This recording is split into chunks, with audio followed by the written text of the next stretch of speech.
ata-analarni yaşanğanlar santuriyasiga olib qo'ysak bo'lamdi, bo'lmaydi. Qarindoshlar, agarda shunandi shu ota-onaninki 2-3 yilda az o'g'anda 2-3 balasi bor deylik. Taz aqlga muvofiq bo'lmaydi. Bir balasi bor desak kimda agar sel sharoit bo'lsa bo'lmaydi.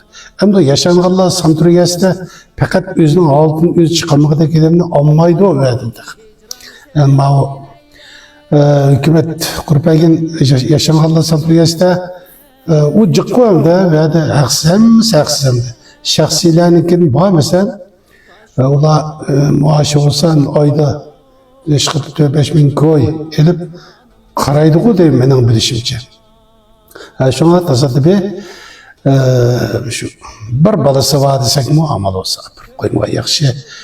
Bormayman desa ota-onalarni vaqiraydi, og'zini buzib tillaydigan bolalar bor hattoki.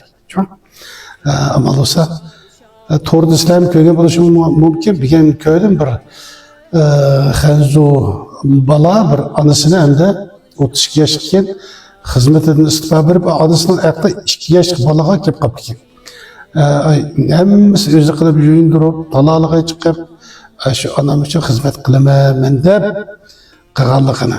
Bu dunyoda qarindoshlar amal bo'lsa, shu ota-onalar kichik vaqtida shu bola nima g'alaba qilsa hammani qilib beramiz-ku. Ota-onalarning amal bo'lsa, apamga yaxshi. Shu bir vaqtida men bir shunday bir hikoyani anlagan markaziy radio stansiyasida shunday bir muxbirning birisi ziyorat qilganligini 10 yil bo'lib ketdi, uni anlaganman. Shuma endi shu bizga mos kelgan bir xabar endi shu vaqtida yosh bolaninki dadasi bizning Abdurayinda endi yuqori o'rinda turadigan kadr ekan. Balasi aloqalarim bilan bir ish qilmoqchi edim. 500 ming koy bir bagitin epagen desa dadasi el ağaylarımın bir yerde kazılıp kal depti şu. Degen bu asmandan çıkıp gitkendek şunu da kapılap gitti yani. Dadamdan ne mi 500 bin köymez hem de emel gidip ne çek az alala itti. Şunu kıptamı da be kapılgan dep ay muhbarka jügem depedi. Depiripten ahırda el ağaylarla işkavet binada setip aldık. Bir yerden kayaz kılıp jürüp. Enadıyken işlerimiz terakki kıldı. Yaşanğanlar santuriyasi kurduk. Ben başka bir devletlik çıkıp görüp geldim. Hem de güzel yerine ekskursiya kılsam ben şu nimene birisi şu bilan qana eski tüskü çıkıp aldığı yerine yani birisi yaşanğanlar santuriyalarını ekskursiya kılıp üzerine bir materyal topladım. Aşağıdan kelip ben işkine kurdum. Ama o adamlar benim dadam ayrılıp gitti. Okşime gayelerinin yıkımda 20 bulup kalsam bana telefon kıldı o. Ben keçiç bir başına aldım, havalip gelip öyle oklaydıgan buldum ya keçiç aşağı yetip kaldıgan buldum. Şunu da bağırım yumuşap gitti. Keyin andan dadamın bana nemi sebeptin?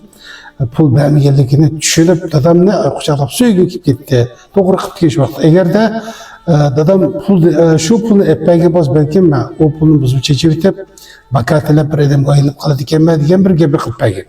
Demek hem de kardeşler gayb Allah bekelik gidip gitsek keyin o ballağa düşmanlık qilgan bo'lib qolishimiz aniq mumkin. Shuni tasodifim shunda yaşanğan anisi dadisi bor.